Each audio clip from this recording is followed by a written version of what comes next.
ऐसे मनाएंगी देवी अहिल्या गंगूबा तात्या को।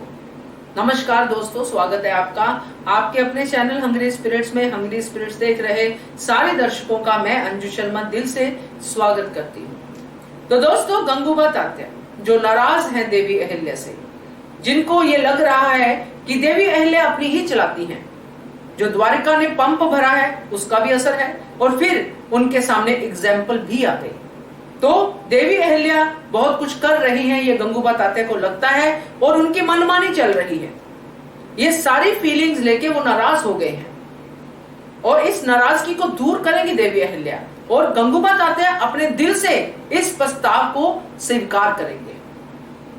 चलिए बात करते हैं कैसे, मगर पहले वही गुजारिश, जिन्होंने अभी तक चैनल को सब्सक्राइब नहीं किया है कर लीजिए। साथ में दोस्तों बेल आइकन दबाइएगा ताकि आपको हमारे वीडियोस के नोटिफिकेशन मिलते रहें।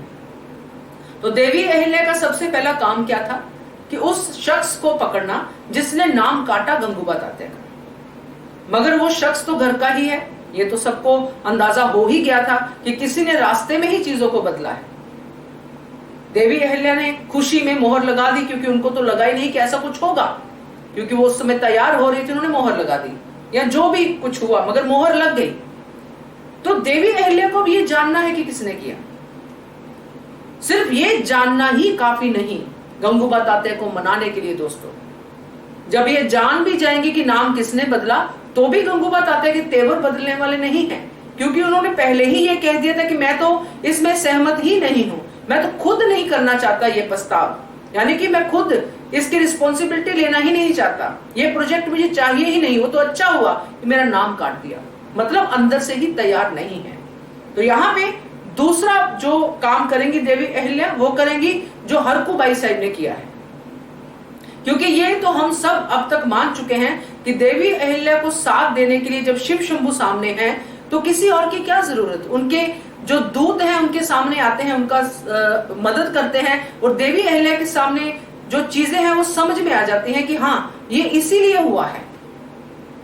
गंगूबा तात्या नहीं तैयार की स्त्रियों को शस्त्र शिक्षा सिखानी चाहिए, और गंगूबा तात्या ये मान के भी चलते हैं कि देवी अहिल्या तो अलग है सबसे, उनको तो सब कुछ आता है, वो तो तलवार चला के सुजाव दौलों को भी गिरा सकती हैं, देखा है, मगर और कोई स्त्री नहीं कर सकती, इनके जैसे और कोई हो ही नहीं सकती है।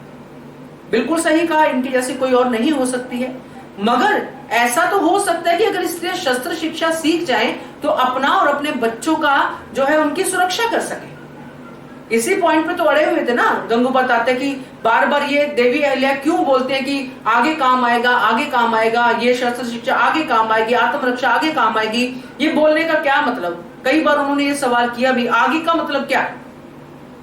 तो जो हरकू बाई साहब ने मालेराव को बचाया है, उन्होंने तलवार उठाई और तलवार की धार पे पुरुषों को घुटने टेकने पे मजबूर कर दिया।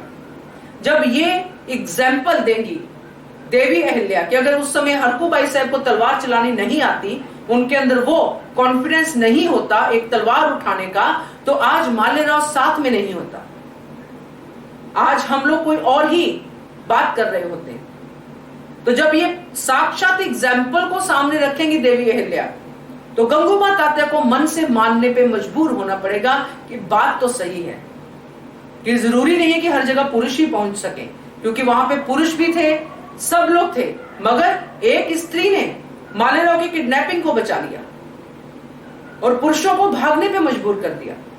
तो ये एग्जाम्पल, और साथ में जब पता चलेगा कि ये झोल झाल किसने किया है, तो गंगूबा तात्या फिर से देवी अहिल्या के प्रति निष्ठावान होंगे और मानेंगे उनकी बात, और सदाशिव भी वापिस आ सकते हैं।